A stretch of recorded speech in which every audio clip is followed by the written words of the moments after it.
Good morning అందరికీ శుభోదయం. News top morning headlines కి స్వాగతం. ప్రధానంగా ఆంధ్రప్రదేశ్ దినపత్రికల్లో వచ్చిన వార్తలను ఒకసారి చూస్తే కనుక ఈనాడులో ప్రధాన బ్యానర్ ఐటమ్ గా ఇచ్చిన ఐటమ్ కర్నూలులో హైకోర్టు బెంచ్ ఏర్పాటుకు వేగంగా అడుగులు, న్యాయమూర్తులకు సౌకర్యాలపై వివరాలు ఇవ్వండి. కర్నూలు కలెక్టర్కు హైకోర్టు రిజిస్ట్రార్ లేఖ, వెంటనే స్పందించిన కలెక్టర్. ప్రభుత్వ ప్రైవేట్ భవనాలు పరిశీలించాలని అధికారులకు ఆదేశం. ప్రభుత్వ భూములను గుర్తించాలని ఆర్డీఓకు సూచన. పలు భవనాలను పరిశీలించి నివేదిక ఇచ్చిన అధికారులు. ఇక్కడ ఫోటోలో చూసుకుంటే కనుక హైకోర్టు బెంచ్ ఏర్పాటు కోసం అధికారులు పరిశీలించిన కర్నూలు నగర శివారు దన్నదేవరపాడులో ఏపీఈఆర్సీ భవనము. సో ఫోటో ఇచ్చారండి.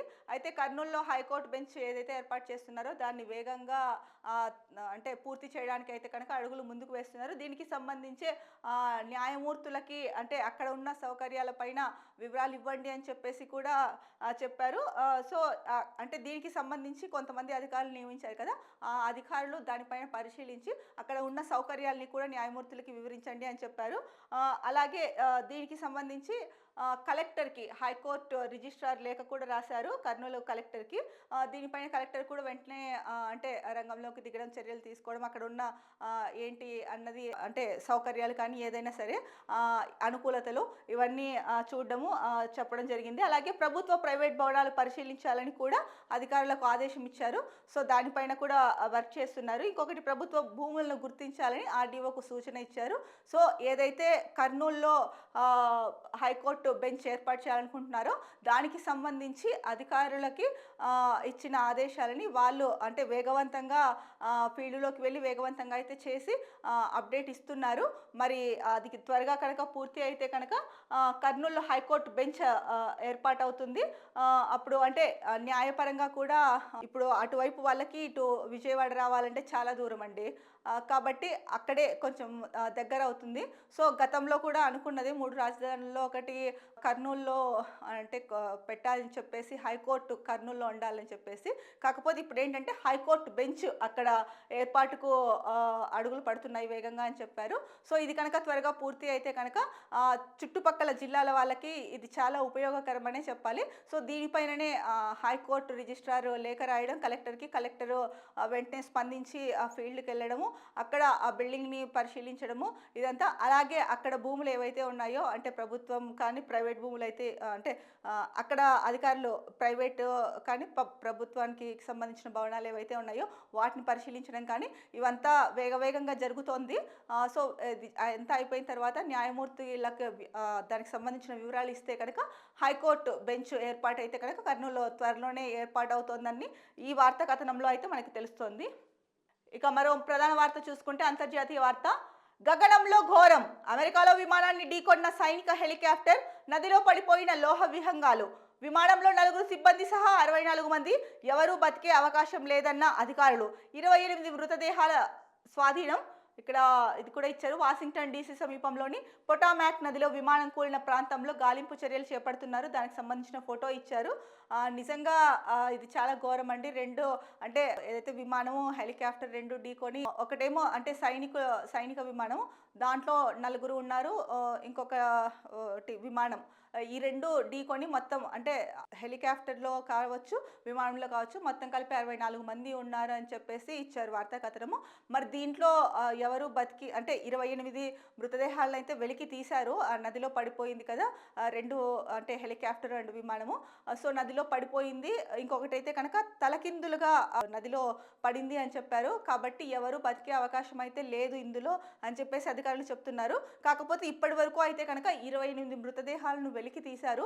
మరి మిగతా మృతదేహాల వెలికితీత కోసం అయితే గాలింపు చర్యలు చేపట్టి వెతుకుతూ ఉన్నారు. మరి అది సో ఎప్పటికీ పూర్తి అవుతుంది అంటే త్వరితగతినే పూర్తి చేస్తారు. సో కాకపోతే ఇది ఎవరైతే చనిపోయారో వాళ్ళకి అంటే వాళ్ళ ఇంట్లో వాళ్ళకి ఇది తీరని విషాదమనే చెప్పాలి. ఎందుకంటే మృతదేహాలు కొంతమంది 28 మంది అయితే దొరికాయి, ఇంకా మిగతా వాళ్ళకి దొరకల.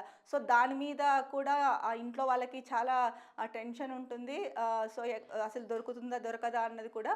కాకపోతే ఇలాంటి సున్నితమైన విషయాల్లో ఏంటంటే కనుక సో సోషల్ మీడియా కానీ ఇంకొకటి కానీ ఈ మాధ్యమాలు ఏవైతే మీడియా మాధ్యమాలు ఉన్నాయో వీటి మీద అంటే ఎక్కువ ఇదిగా కాకోకుండా అంటే వార్త ఎక్కువ ముఖ్యంగా సామాజిక మాధ్యమాలు ఏవైతే ఉన్నాయో సోషల్ మీడియా అంటే ఫేస్బుక్ అవ్వచ్చు ఇలాంటివి హైప్ క్రియేట్ చేసే విధంగా కాకుండా ఆ కుటుంబాల్లోని వాళ్ళకి ఇంకా టెన్షన్ పెట్టే విధంగా కాకోకుండా కొంచెం జాగ్రత్తగా ఇటువంటి సున్నితమైన అంశాలపైన ఉన్నది ఉన్నట్టు చెప్తే బాగుంటుంది. హైప్ క్రియేట్ చేయకోకుండా ఏది ఏమైనా కూడా సో రెండు అలా ఢీకొని నదిలో పడ్డం అన్నది చాలా దురదృష్టకర ఘటన అండి. ఇక మరో ప్రధాన వార్తాంశం, రాష్ట్రంలో 44,778 కోట్ల రూపాయల పెట్టుబడులు, 19,570 మందికి ఉపాధి, పునరుత్పాదక విద్యుత్ ఆహార శుద్ధి ప్రాజెక్టులకు అనుమతి, రాష్ట్ర పెట్టుబడుల ప్రోత్సాహక మండలి ఆమోదం, ప్రాజెక్టుల సహకారానికి నిత్యం ట్రాకింగ్ చేయాలని ముఖ్యమంత్రి ఆదేశం. సో ఎటుకేలకు మళ్ళీ ఏపీకి 44,778 కోట్ల పెట్టుబడులు అయితే వచ్చాయని చెప్పేసి సీఎం చంద్రబాబు నాయుడు గారు చెప్తున్నారు. దానివల్ల 19,850 మందికి ఉపాధి లభిస్తుంది. అలాగే కంటిన్యూస్గా పెట్టుబడులు రావడానికి ఒక ట్రాకింగ్ సిస్టమ్ అయితే కనుక ఉంది అని చెప్పేసి, అంటే కంటిన్యూస్గా పెట్టుబడులు రావడానికి ట్రాకింగ్ చేయాలని చెప్పేసి కూడా చెప్తున్నారు. సో సంపద సృష్టిస్తామన్నారు కాబట్టి రాష్ట్ర ప్రభుత్వానికి రాష్ట్రానికి కావాల్సింది కూడా అదే, అంటే పెట్టుబడులు రావాలి, సంపద సృష్టించాలి. ఈ స్కీమ్స్ ఏదైతే ఉన్నాయో అవి నెరవేరుస్తాము అని చెప్పారు కదా, మిగిలిపోయిన స్కీమ్స్ ఏవైతే ఉన్నాయో ఎన్నికల హామీల్లో ఇచ్చినవి. కాబట్టి ఎక్కువ పెట్టుబడులు వస్తే రాష్ట్రం అంత త్వరగా కూడా డెవలప్ అవుతుంది. ఇప్పుడు ఎటు చూసినా కూడా ఆంధ్రప్రదేశ్ అభివృద్ధి చెందుతున్న రాష్ట్రం అని కూడా చెప్పలేము అని చెప్పేసి అక్కడ ప్రజలు చాలామంది అంటున్నారు. ఎందుకంటే రాజధాని ఇంకా కడుతున్నారు, ఎప్పటికి పూర్తి అవుతుందో తెలియదు. ముఖ్యంగా దావోస్లో ₹1 పెట్టుబడి రాకపోవడం పట్ల కూడా చాలామంది అసహనం వ్యక్తం చేశారు. కాకపోతే దానికి ముందే చాలా లక్షల కోట్ల పెట్టుబడులు వచ్చాయని చెప్పేసి సీఎం చంద్రబాబు నాయుడు చెప్పినప్పటికీ కూడా ప్రజల్లో అయితే కనుక ఒక అసంతృప్తి ఉంది.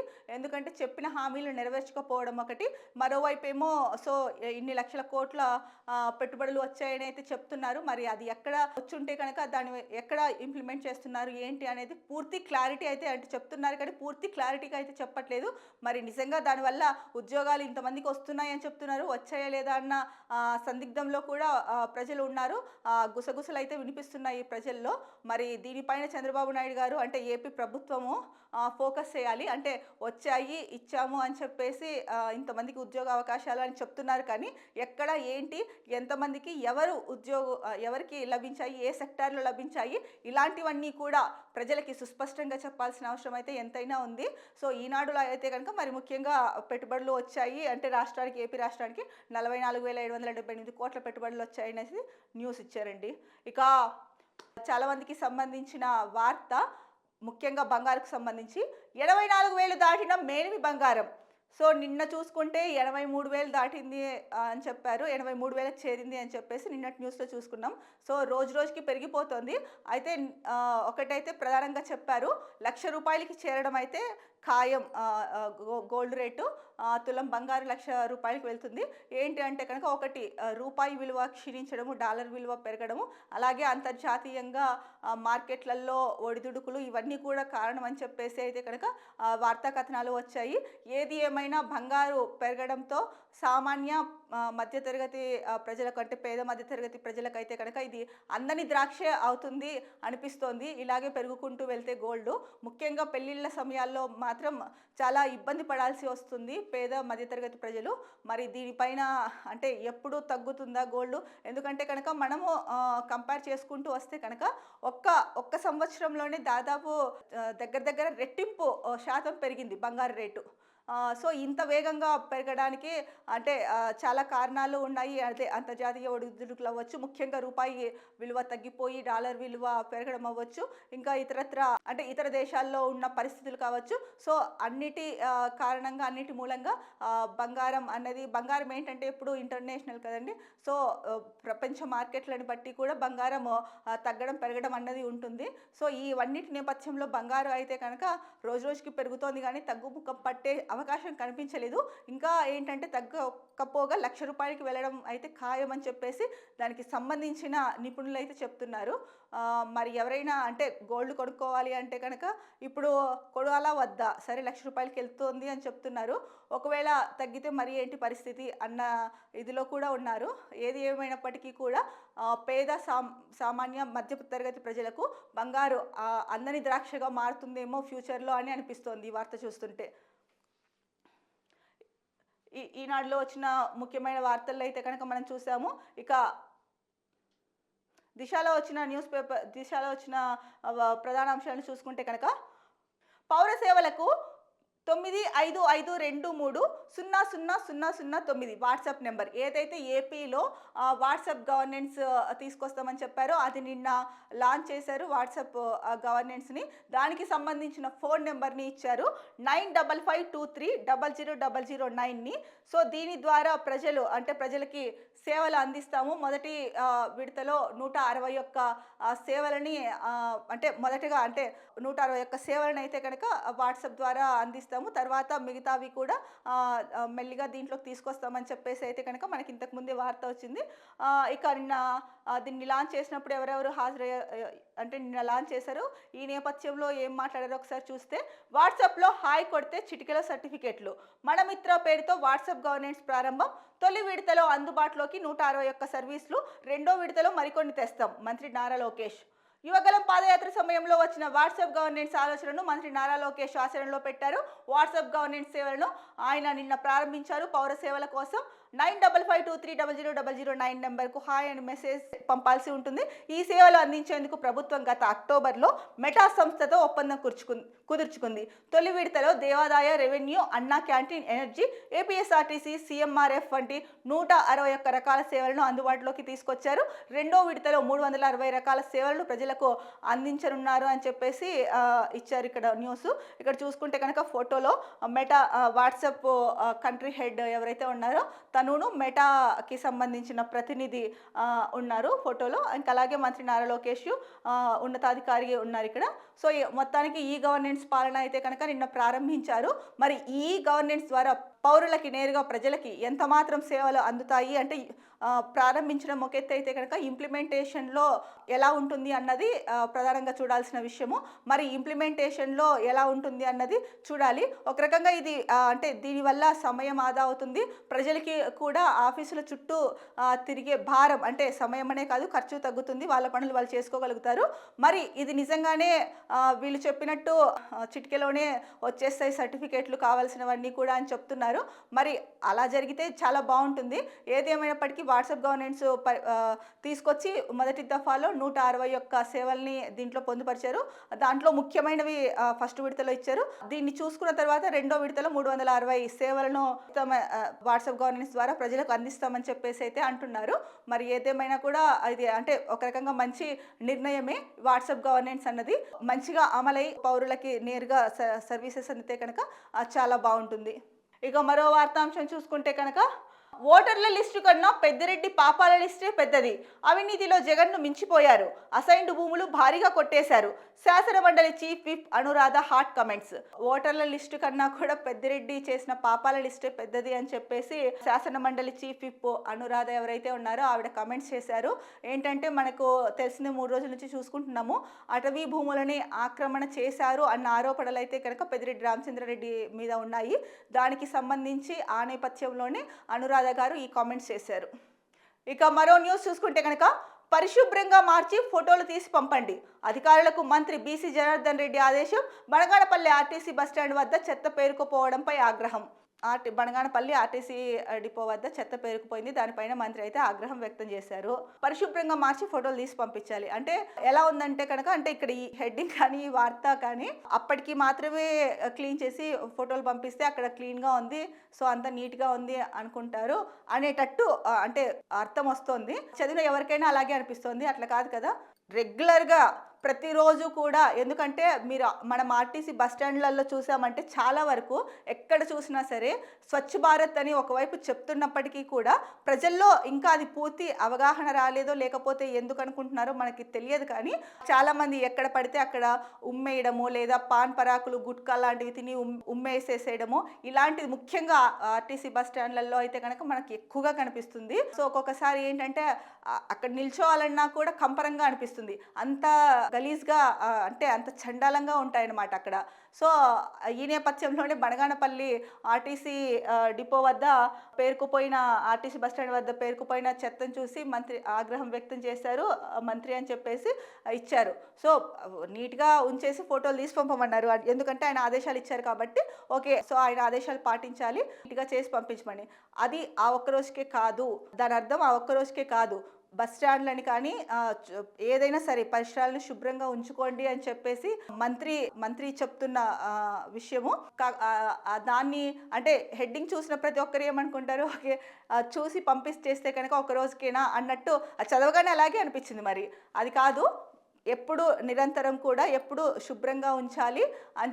ఆర్టీసీ బస్ స్టాండ్ అయితేనేమి, రైల్వే స్టేషన్స్ అయితేనేమి, ఇతరత్ర పరిసరాలు అయితేనేమి, ఇది ప్రతి ఒక్కరి బాధ్యత అండి, పౌరులది. అక్కడ ఉన్న అధికారులదే కాదు, ప్రతి ఒక్కరి బాధ్యత. సో మన పరిసరాలు శుభ్రంగా ఉంటేనే మనం ఆరోగ్యంగా ఉంటాము. ఎందుకంటే ఈ మధ్యకాలంలో చూసుకుంటున్నాము రకరకాల వైరస్లు వస్తున్నాయి, కొత్త కొత్తవి. సో అసలు ఆ వైరస్ల పేర్లు కూడా ఎప్పుడు విని ఎరగము. అలాంటి వైరస్లు వస్తున్నాయి, దేనివల్ల వస్తున్నాయో కూడా అర్థం కాని పరిస్థితి నెలకొన్న నేపథ్యంలో ప్రతి ఒక్కరు చుట్టుపక్కల పరిసరాలు శుభ్రంగా ఉంచుకోవాలి. అలాగే ఉన్నతాధికారులు, సంబంధిత అధికారులు ఎవరైతే ఉంటారో, ఇప్పుడు ఆర్టీసీ ఉంది, ఆర్టీసీకి సంబంధించిన ఉన్నతాధికారులు ఉంటారు, మరి వాళ్ళు అక్కడ స్టాఫ్ ఉంటుంది అంటే క్లీన్ చేయడానికి. మరి ఏం చేస్తున్నారు వాళ్ళు? ఊరినే ఉండి జీతాలు తీసుకుంటే సరిపోదు కదా, అక్కడ పరిస్థితిని సమీక్షించాలి. అలాగే ఎలా ఉంది అంటే హైజీనిక్గా ఉందా లేదా, ప్రయాణికులు ఇబ్బందులు పడుతున్నారా ఏవైనా, ఇవన్నీ చూసుకోవాల్సిన బాధ్యత ఉంది అక్కడ ఉన్న అధికారులకు. కానీ అదేమీ చేయకోకుండా సో ఏవైతే మీ వరకు వచ్చాయో వాటి మీద ఫోకస్ చేసి లేదా శాలరీస్ వస్తున్నాయి కదా సరిపోతుందిలే అనుకుంటే సరిపోదు. సో మంత్రి ఆగ్రహం వ్యక్తం చేశారంటే అక్కడ అధికారుల పనితీరు ఏ విధంగా ఉందో కూడా మనం అర్థం చేసుకోవచ్చు. దిశలో వచ్చిన ప్రధాన వార్తాంశాలను అయితే మనం చూసాము. ఇక మరో వార్తాపత్రిక సాక్షిలో వచ్చిన ప్రధాన బ్యానర్ ఐటమ్ చూసుకుంటే కనుక, చెప్పారంటే చేరంతే. ఇది సీఎం చంద్రబాబు, మంత్రి లోకేష్ నైజం. ఏటా జనవరి 1న జాబ్ క్యాలెండర్ ప్రకటిస్తామని హామీ. ఇదే విషయం రాసి పెట్టుకోమన్న మంత్రి నారా లోకేష్. జనవరి పోయే ఫిబ్రవరి వచ్చే జాబ్ క్యాలెండర్ ఏది? గత ప్రభుత్వ నోటిఫికేషన్లను తేదీలు మార్చి డ్రాఫ్ట్ జాబ్ క్యాలెండర్గా ప్రచారం. ఆర్థిక శాఖ అనుమతి లేకుండానే కొత్త గ్రూప్ 1 పోస్టులంటూ ఆర్భాటం. ఇది తమను మోసం చేయడమేనని నిరుద్యోగుల ఆగ్రహం. అప్పులు చేసి కొందరు, చిరుద్యోగాలకు సెలవు పెట్టి మరికొందరు సతమతం. శిక్షణ కొనసాగించాలో ఆపేయాలో తెలియక ఆందోళన. సో ఏదైతే ఎన్నికల ప్రచారం అప్పుడు చెప్పారో నారా లోకేష్ కూడా, రాసి పెట్టుకోండి అంటే ప్రతి నెల జాబ్ క్యాలెండర్ రిలీజ్ చేస్తాము ఫస్ట్నే అని చెప్పారు. కానీ ఇక్కడ ప్రధాన వార్తా ఐటమ్ చూసుకుంటే కనుక, చెప్పారంటే చేయరు అంతే అన్నట్టు ఇచ్చారు. సో ఏదైతే ఇప్పుడు గ్రూప్ 1కి సంబంధించి ఆర్థిక శాఖ అనుమతి లేకుండానే గ్రూప్ 1 నోటిఫికేషన్ అంటూ అంటే కొత్తగా గ్రూప్ 1 పోస్టులు అంటూ ఆర్భాటం చేస్తున్నారు. మరి చాలామంది గ్రూప్ 1కి ప్రిపేర్ అయ్యే వాళ్ళు ఉన్నారండి. ఒకవైపు ఉద్యోగాలు చేసుకుంటున్నారు, కొంతమంది దానిపైనే గ్రూప్లో జాబ్స్ కొట్టాలని చెప్పేసి కోచింగ్లకు వెళ్ళి దానిపైన ఫోకస్ పెట్టి చదువుతున్న వాళ్ళు ఉన్నారు. మరి ఇలాంటి అంటే పూర్తిగా అనుమతి రాకుండా, అనుమతులు తీసుకోకుండా సో ఏదో చెప్పాలి అంటే ప్రజల్లో నెగిటివిటీ రాకూడదు ప్రభుత్వం మీద, కాబట్టి ఏదో ఒకటి చెప్పాలి అని మీరు ఇలాంటివి చేస్తే కనుక చాలామంది అంటే ఉద్యోగం కోసం ఎదురు చూస్తున్నారు, చాలామంది నిరుద్యోగులతో ఆటాడుకున్న వాళ్ళు అవుతారు. సో ఎందుకు ప్రభుత్వం చేయాల్సిన పని ఇది కాదు కదా, ప్రజల జీవితాలతో లేదా ఉద్యోగాల కోసం ఆశగా ఎదురు చూస్తున్న వాళ్ళతో ఆటలు ఆడుకోవడం కాదు కదా. సో ఇప్పుడు ఇక్కడ ఇచ్చారు ఇంకొక ముఖ్యమైన పాయింట్ ఏంటంటే కనుక, చిరుద్యోగులు సెలవు పెట్టేసి ఇంకొంతమంది ఏమో అసలు సెలవు పెట్టాలా లేదా, శిక్షణ తీసుకోవాలా లేదా అన్న ఒక కన్ఫ్యూషన్లో అయితే ఉన్నారు. ఈ కన్ఫ్యూషన్ క్రియేట్ చేసింది రాష్ట్ర ప్రభుత్వం. సో కాబట్టి ఇలాంటి వాటి మీద మీరు ఇస్తామన్నారు, ఎన్నికల హామీల్లో చెప్పారు, వాటిని కొన్ని ఇంప్లిమెంట్ చేశారు, కొన్ని ఇంప్లిమెంట్ చేయట్లేదు. అలాంటప్పుడు మీరు ఏం చేయాలి? ఏదైనా ఉన్నది ఉన్నట్టు చెప్పండి, అంతేగాని ప్రజల మనోభావాలతో కానీ లేకపోతే వాళ్ళకి అనవసరంగా ఆశలు గుప్పించి లేనిపోని ప్రకటనలు చేసి ఆశలు గుప్పించి వారి జీవితాలతో ఆడుకోవడం ఏమాత్రం కరెక్ట్ కాదు రాష్ట్ర ప్రభుత్వానికి. దీనిపైన మీరు ఒక్కసారి ఫోకస్ పెట్టారు కాబట్టి ఇట్లాంటివి చేశారు. ఇలాంటి ఫోకస్లు కాకుండా ఏది నిజ నిర్ధారణ అంటే నిజంగా మీరు చేస్తున్న పని, సరే ఆలస్యం అయితే ఆలస్యం అవుతుందని చెప్పండి. అంతలోపు వాళ్ళు ఏదో ఒకటి చూసుకుంటారు. అంటే దేనికి సంబంధించిన వాళ్ళు ఇప్పుడు ఉద్యోగం కోసం ఎదురు చూస్తున్న వాళ్ళైతే ఉద్యోగస్తులు, లేదా రైతులైతే రైతులు, ఇంకొకరైతే ఇంకొకరు. వాళ్ళకి సంబంధించిన వర్కుల్లో వాళ్ళు బిజీ అవుతారు. వాళ్ళు అవి చూసుకుంటారు. అంతేగాని మీరు లేనిపోని ఆశలు కల్పించి మీ మీద వ్యతిరేకత రాకుండా ఉండడం కోసం ఇలాంటి అంటే అనుమతులు తీసుకోకుండా ఆర్థిక శాఖ దగ్గర ఇలా నోటిఫికేషన్లు అంటూ ఆర్భాటాలకు వెళ్ళడం ఇది ఏమాత్రం కరెక్ట్ కాదు. ఇది రాష్ట్ర ప్రజలని మోసం చేయడమే అవుతుంది. దీన్ని దృష్టిలో పెట్టుకొని ముందుకెళ్లాల్సిన అవసరం అయితే ఉంది. ఇక మరో న్యూస్ ఐటమ్ చూసుకుంటే రెడ్ బుక్ కుట్రకు రెడ్ సిగ్నల్. కాకినాడ రేషన్ బియ్యం కేసులో సర్కార్ ఆదేశం మేరకు నివేదికకు ఒత్తిడి. ప్రభుత్వ పెద్దలు చెప్పినట్టు చేయాల్సిందేనని సిట్ చీఫ్ కు అల్టిమేటం. స్మగ్లింగ్ జరిగినట్లు నివేదిక ఇవ్వాలి. ఆ పేర్లు బయట పెట్టాలని హుకుం. కుట్రలో భాగస్వామి కాలేనన్న సిట్ చీఫ్ వినీత్ బ్రిజ్లాల్ తన విచారణలో తేలింది మాత్రమే ఇస్తానని స్పష్టీకరణ. అలా కుదరదంటూ సిఐడి చీఫ్ డీజీపీ ఆగ్రహం. రాజీనామా చేస్తానని తేల్చి చెబుతూ సెలవులో వెళ్లిన బ్రిజ్లాల్. ఫలితంగా సిఐడి నుంచి ఆయన్ను బదిలీ చేయాలని ప్రభుత్వ నిర్ణయం. సో రెడ్ బుక్ కుట్రకు రెడ్ సిగ్నల్ ఇచ్చేశారు అని చెప్పేసి మరో వార్తా ఐటమ్ అయితే ఇచ్చారు. ప్రధానంగా కాకినాడ రేషన్ బియ్యం కేసులో సర్కార్ ఆదేశం మేరకు నివేదిక ఇవ్వాలి అని చెప్పేసి ఒత్తిడి తీసుకురావడంతో సో అధికారి ఎవరైతే ఉన్నారో సిఐడిలో బ్రిజ్లాల్, ఆయన ఉన్నది ఉన్నట్టే ఇస్తాను కానీ నేను లేనిది కల్పించి అయితే ఇవ్వలేనని చెప్పారు. సో దాంతో డీజీపీ ఎవరైతే ఇప్పుడు డీజీపీ ఉన్నారో ఆ డీజీపీ కానీ సిఐడి చీఫ్ కానీ ఆగ్రహం వ్యక్తం చేశారంట. కావాలంటే రాజీనామా అయినా చేస్తాను కానీ నేను తప్పుడు నివేదిక ఇవ్వలేనని చెప్పేసి బ్రిజ్లాల్ లీవ్లో వెళ్ళిపోయారంట. మరి అసలు ఏం చేస్తుంది ప్రభుత్వము? అంటే మీకు ఏది అనుకూలంగా ఉంటే అదే చేస్తారా? మీకు అనుకూలంగా లేకపోతే వాళ్ళపైన ఎంత ఒత్తిడి అయినా తీసుకొస్తారా, లేదంటే బదిలీలు చేస్తారా? మీరు బదిలీ చేయాల్సిన అవసరం లేదు. ఇక్కడ ఈయన సిన్సియర్ ఆఫీసర్ కాబట్టి, అంటే ఈ వార్తా కథనాన్ని బట్టి చూస్తే ఈయన సిన్సియర్ ఆఫీసర్ కాబట్టి ఈయననే కావాలంటే రిజైన్ చేస్తాను, నేను మాత్రం మీరు చెప్పినట్టు చెయ్యను అని చెప్పేసి ఏది ఉందో వాస్తవం దాన్నే నేను నివేదికలో వెల్లడిస్తాను కానీ మీరు చెప్పినట్టయితే నేను చెయ్యను అని చెప్పేసి చెప్పారు. కావాలంటే రాజీనామా కూడా చేస్తారని చెప్పేసి లీవ్లో వెళ్ళిపోయారు. మరి ఏంటి ఇది రాష్ట్ర ప్రభుత్వం చేస్తున్నది? అంటే మీకు అనుకూలంగా మార్చుకోవాలి, ప్రతిదీ మీకు అనుకూలంగా మార్చుకోవాలి. గత ప్రభుత్వం ఏదైతే ఉందో వాళ్ళ మీద ఏదో ఒకటి తోసేయాలి. అదా అసలు మీకు అధికారం ఇచ్చింది ఎందుకు? అసలు సంపద సృష్టించి 20 లక్షల జాబులు ఇస్తాము అన్నారు. 8వ నెల వచ్చింది. ఎన్ని జాబులు ఇచ్చారో కూడా క్లియర్గా చెప్పట్లేదు. మెగా డిఎస్సి అంటూ తొలి సంతకం చేసినారు. 16,000 పైసలకి ఇస్తామన్నారు. అసలు మెగాకి మీనింగే తెలియదు మీకు. మెగా డిఎస్సి అంటే పాపం చాలామంది ఎన్నో వేల పోస్టులు 60,000, 70,000, 50,000 వస్తాయని ఎక్స్పెక్ట్ చేశారు. చూస్తే మీరు ఏం చేశారు? గత ప్రభుత్వం ఇచ్చిన 7,000 చిల్లర పోస్టులకి కొన్ని యాడ్ చేసి 16,000 పైసలకు పోస్టులకి రిలీజ్ చేశారు. టెట్ అయితే కండక్ట్ చేశారు. మరి ఇన్ని రోజులైనా మీరు మొదటి సంతకం చేసి ఎందుకు హామీని నిలబెట్టుకోలేకపోతున్నారు? ఎందుకు ఇవ్వలేకపోతున్నారు? డిఎస్సి ఎందుకు కండక్ట్ చేయలేకపోతున్నారు? ఇలాంటి వాటి మీద ఫోకస్ చేసి నిరుద్యోగుల మీద, లేకపోతే రాష్ట్ర సంక్షేమం, ప్రజల సంక్షేమము, రాష్ట్రాభివృద్ధి మీద ఇది చెప్పండి. కానీ గాల్లో లెక్కలు చెప్పుకుంటూ ఇన్ని కోట్ల పెట్టుబడులు వచ్చాయి, ఇంతమందికి ఉద్యోగ కల్పన అంటున్నారు, ఎక్కడ ఏంటి అన్నది బహిరంగంగా మీరు ఒక మీటింగ్ పెట్టి ప్రజలకు సుస్పష్టంగా చెప్పండి. అప్పుడు తెలుస్తుంది, అప్పుడు నమ్ముతారు. ఇప్పుడు ప్రజలు అదే అనుకుంటున్నారు. మాటలు కోటలు దాటుతున్నాయి కానీ ఆచరణలో ఏమీ లేదు. అంటే అంత అమాయకుల్లాగా కనిపిస్తున్నారు ప్రజలు. మీకంటే తెలివైన వాళ్ళు. కాకపోతే మిమ్మల్ని నమ్మి మీకు అధికారం ఇచ్చినప్పుడు మీరు చేయాల్సింది ఏంటి? అది మీ బాధ్యత కూడా. కృతజ్ఞతే కాదు, మీరు ప్రజలకు కృతజ్ఞత తెలుపుకునే అవకాశమే కాదు, మీకు అధికారం ఇచ్చిన తర్వాత మీరు కృతజ్ఞత తెలుపుకోవడం కోసమే కాదు, మీ బాధ్యత అది. మీరు చేయాల్సింది. మీ ఆర్థిక పరిస్థితి బాగలేదు అని తెలిసి కూడా అన్ని హామీలు ఇచ్చినప్పుడు మీకు తెలుసు, అయినా ఇచ్చారు. ఎందుకంటే గెలవాలి కాబట్టి. మరి ఏదో ఒక రకంగా ఇంప్లిమెంట్ చేయాలి కదా. ఇప్పుడు కేంద్రం సాయం కోరో, లేకపోతే ఇంకొక చోట నిధులు తీసుకొచ్చో, నిధులు సమకూర్చో చేయాలి. చెయ్యకపోగా సో ఇలాంటివి వచ్చినప్పుడు సో మీ బాధ్యతల్ని విస్మరిస్తున్నారు, ఏదో ఒకటి చెప్పేస్తున్నారు. తర్వాత సో ఇలాంటి కేసులు ఏవైనా ఉంటే కనుక పాత ప్రభుత్వానికి సంబంధించి వాటిపైన ఎక్కువ ఫోకస్ పెడుతున్నారు. మీకు అందుకే నా అధికారం ఇచ్చింది. ప్రతిపక్షంలో ఉన్నప్పుడు వాటన్నిటిపైన రిపోర్ట్ రాసుకొని ఉండొచ్చు కదా. ఏం చేశారు? అప్పుడు కాలం వెల్లదీశారు కదా. అప్పుడు రాసుకొని రెడీగా పెట్టుకొని మీరు అధికారంలోకి వస్తే వాళ్ళ మీద కక్ష తీర్చుకోవాలనుకుంటే అలా తీర్చేసుకోవచ్చు కదా. ఇన్ని పెట్టుకొని రాష్ట్రంలో సమస్యలు అన్ని పక్కనకి వదిలేసి, సరే ఇది ఇంపార్టెంట్ కేసే కాదనట్లేదు, కాకినాడ రేషన్ బియ్యం గురించి. సో ఎవరైతే దానికి సంబంధించిన అధికారి నివేదిక ఇస్తే మీరు చెప్పినట్టు ఆయన ఎందుకు చేయాలి? ఏదైతే వాస్తవం ఉందో అదే నివేదికలో ఇస్తారు. దానిపైన ఒత్తిడి తీసుకురావడము ఏమాత్రం కరెక్ట్ కాదు. ఇది బెదిరింపు చర్యలు. ఒక రకంగా ఇది నేరం కిందకి కూడా వస్తుంది. ఇదే ఇప్పుడు బయట ప్రజలు కూడా అనుకుంటున్న విషయము ప్రజలు అదే చర్చించుకుంటున్నారు. అన్నీ వదిలేసి ఇలాంటి వాటి మీద ఎంతసేపు గత ప్రభుత్వం ఏం చేసిందో దాని మీద కక్ష సాధింపు చర్యల కోసము ఇలాంటి కేసుల్ని కూడా అంటే ఏదుందో అది చెప్తాము, చేస్తాము అని చెప్తున్న అధికారులు కూడా ఇలా ఒత్తిడికి గురి చేయడం సిన్సియర్ ఆఫీసర్ అని ఏమాత్రం కరెక్ట్ కాదు అన్న మాటలైతే కనుక బయట మాట్లాడుకుంటున్నారు. ఇంకా ఇది వీరి విజ్ఞతకే అంటే ఎవరైతే దీన్ని చేస్తున్నారో వారి విజ్ఞతకే వదిలేయాల్సిన అంశము. సో సాక్షిలో వచ్చిన ప్రధాన వార్తాంశాలను అయితే కనుక మనం చూసాము. ఇక మరో ముఖ్యమైన వార్తాపత్రిక ఆంధ్రజ్యోతి.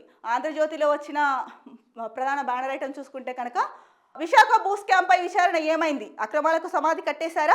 అసలు అక్రమాలే లేవంటూ తొలి నివేదిక. మళ్ళీ విచారణకు ఆదేశించిన ప్రభుత్వం ఈసారి 64 ఎకరాలతో యంత్రాంగం మమ. వైసీపీ హయాంలో విచ్చలవిడిగా దోపిడీ. విశాఖ చుట్టుపక్కల భూముల స్వాధీనం. నాడు చెలరేగిన ఉత్తరాంధ్ర పెద్ద ఆయన పనిలో పనిగా కొందరు అధికారుల దందా. వారిని కాపాడేందుకు నేడు కొందరి యత్నం. విచారణ కమిటీలో సొంత మనుషులు. అక్రమాలే లేవంటూ క్లీన్ చిట్. సో అవి ఆషామాషి కుంభకోణాలు కాదు, 1, 2 కాదు. బంగారం కంటే విలువైన భూములున్న విశాఖ నగరాన్ని జిల్లాను 5 ఏళ్లు చెరబట్టారు.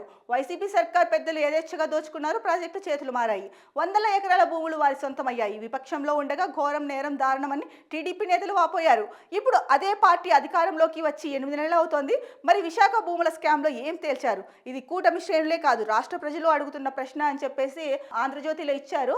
అందరికీ తెలిసిన విషయం ఏంటంటే ఇక్కడ విశాఖ భూ స్కామ్ పై విచారణ ఏమైందని చెప్పేసి ప్రశ్నిస్తున్నారు ప్రభుత్వాన్ని. అంటే నాడు గత ప్రభుత్వం ఏదైతే ఉందో వాళ్ళు విశాఖలో ఉన్న భూముల్ని యథేచ్ఛగా ఆక్రమించుకున్నారు. చాలా స్కామ్స్ అయితే జరిగాయి. బట్ మేము అధికారంలోకి వచ్చిన తర్వాత వాళ్ళు దోచుకున్నప్పుడు ఏమన్నారు? గవర్నమెంట్ దోచుకుంటోంది అని చెప్పేసి విపక్షంలో ఉన్నప్పుడు టీడీపీ పార్టీ ఇది నేరం ఘోరం అని చెప్పేసి మాటలు కోటలు దాటాయి కదా. మరి ఇప్పుడేంటి 8 నెలలు అయిపోయింది అధికారంలోకి వచ్చి, ఇప్పటి వరకు కూడా దానిపైన చర్యలు ఎందుకు తీసుకోవట్లేదు? ఇది ప్రజలందరి అంటే రాష్ట్ర ప్రజలు అడుగుతున్న ప్రశ్న అని చెప్పేసి వార్తాకథనం అయితే ఇచ్చారు. సో ఆంధ్రజ్యోతిలో ఈ న్యూస్ వచ్చిందంటే కనుక ఇది నిజమనే నమ్మొచ్చండి. ఎందుకంటే అందరికీ తెలిసిందే జ్యోతి పత్రిక ఎవరికి సంబంధించిన వార్తల్ని ఎలా రాస్తుంది అన్నది. సో అది ప్రత్యేకంగా చెప్పాల్సిన అవసరం లేదు. కాబట్టి ఆంధ్రజ్యోతిలో ఈ వార్త వచ్చింది అంటే కనుక దీనిపైన ప్రజలందరూ కూడా ఒకసారి ఆలోచించాలి. సో నిజానిజాల్ని నిగ్గు తేల్చి ప్రజలకు ప్రభుత్వానికి వారధిగా ఉండేది మీడియా అని చెప్పేసి మనం చాలా పలు సందర్భాల్లో చెప్పుకున్నాము. ఈ నేపథ్యంలో ముఖ్యంగా విశాఖలో భూ స్కామ్ పైన ఏదైతే చేస్తామని చెప్పారో అంటే భూ స్కామ్ పైన చర్యలు తీసుకుంటామో అసలు ఏం జరిగింది అన్నది తెలుసుకొని నివేదిక అంటే దానిపైన నివేదిక కానీ లేకపోతే ఎవరు అక్రమార్కులు, ఎవరు నేరస్తులు, ఎవరు దీనికి పాల్పడ్డారు అన్నది నిగ్గు తేలుస్తాము అని చెప్పేసి చెప్పిన ప్రతిపక్షంలో ఉన్నప్పుడు చెప్పిన టీడీపీ ఇప్పుడు అధికారంలోకి వచ్చి 8 నెలలు అయినప్పటికీ కూడా మిండకుండిపోయింది. దీనికి ఏంటి కారణము? ఇది ప్రజలు అడుగుతున్న ప్రశ్న అని చెప్పేసి ప్రధానంగా ఆంధ్రజ్యోతిలో వార్త అయితే ఇచ్చారు. ఇక వాట్సాప్ పాలన గురించి మనం మాట్లాడుకున్నాం ఇంతకుముందే. సో మరో ప్రధాన వార్త చూసుకుంటే కనుక ఎయిర్పోర్ట్లు కలకల. 6 నెలలుగా పెరుగుతున్న ప్రయాణికులు. విజయవాడ విమానాశ్రయానికి పూర్వ వైభవం. మిలియన్ మార్కు దాటి రికార్డు దిశగా. గత టీడీపీ ప్రభుత్వంలోనూ ఈ ఘనత. వైసీపీ పాలనలో ఏ ఏడాది దాటిని వైనం. వైజాగ్, తిరుపతి, రాజమండ్రిలోనూ వృద్ధి. అంటే ఒకప్పుడు ఎయిర్పోర్ట్లో విమానాశ్రయాలు ఏదైతే ఉందో ముఖ్యంగా విజయవాడ విమానాశ్రయానికి అయితే కనుక పూర్వ వైభవం వచ్చింది. ప్రయాణికులతో కలకలలాడుతోంది. సో వైసీపీ హయాంలో అలా లేదు. ఇప్పుడు మళ్ళీ విజయవాడ ఎయిర్పోర్ట్కి ఆ వైభవం వచ్చింది అని చెప్పేసి ప్రధానంగా ఆంధ్రజ్యోతిలో అయితే వార్త ఇచ్చారు. ఏమండి, వెళ్ళాలనుకున్న వాళ్ళు ఎప్పుడైనా వాళ్ళకి అవసరాలు ఉన్నప్పుడు వెళ్తారు, అవసరం లేనప్పుడు వెళ్ళరు. ఇది కూడా అంటే గత ప్రభుత్వం ఏదైతే ఉందో వాళ్ళ వల్లే ఎయిర్పోర్ట్లో ప్రయాణికులు లేరు, వాళ్ళు ఎక్కడికి విదేశాలకు వెళ్ళలేదు, లేదా వేరే రాష్ట్రాలకు వెళ్ళలేదు, ఇట్లా ఏమైనా ఉంటుందా ఏమో. మరి న్యూస్ చూస్తుంటే అలాగే అనిపిస్తుంది వింతగా. అంటే కనుక పునర్వైభవం వచ్చింది విజయవాడ ఎయిర్పోర్ట్కి అని చెప్పారు. ప్రయాణికులు అవసరాలని బట్టి వెళ్తూ ఉంటారు, వస్తూ ఉంటారు. ప్రయాణికులు వెళ్ళడంతో మాత్రాన ప్రభుత్వం ఏదో చేసేసింది అని కాదు. ప్రయాణికులు పెరగడం వల్ల ప్రభుత్వం ఏదో రాయితీలు ఇచ్చేసి టికెట్ల రేట్లు తగ్గించేసి అలా ట్రిప్పులకు వెళ్ళండి అని చెప్పింది అని కాదు. సో ప్రజలు వాళ్ళకు ఉన్న వర్క్ను బట్టి వెళ్తారు జనరల్గా, అంతేకాని దాన్ని బట్టే ఉంటుంది. సరే ఏది ఏమైనా విజయవాడ విమానాశ్రయం అయితే కలకలాడుతోందంట. మంచిదే, ఇది అందరికీ శుభవార్తే కదా. ఎందుకంటే సో కలకలాడుతూ ఉండడమే మనకి కావాల్సింది కూడా. కాకపోతే ప్రజలు అనుకుంటున్న మాట ఏంటంటే అవసరం ఉంటే ప్రయాణాలు చేస్తారు, అనవసరంగా అయితే ప్రయాణాలు చేయరు కదా, దీనికి ఎందుకు ఇలా చెప్పుకుంటోంది ప్రభుత్వం అనేసి మాట్లాడుకుంటున్నారు. మరి దీనిపైన ప్రభుత్వమే ఆలోచించాలి.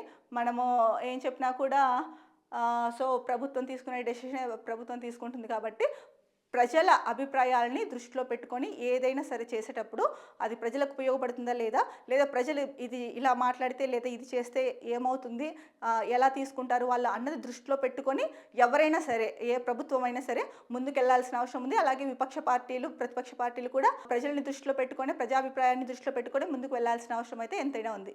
ఇది ఆంధ్రప్రదేశ్కు సంబంధించిన ముఖ్యమైన వార్తాంశాలు. రేపటి అనాలిసిస్లో మళ్ళీ కలుద్దాం. అంతవరకు సెలవు, నమస్కారం. Be happy, stay strong, stay healthy.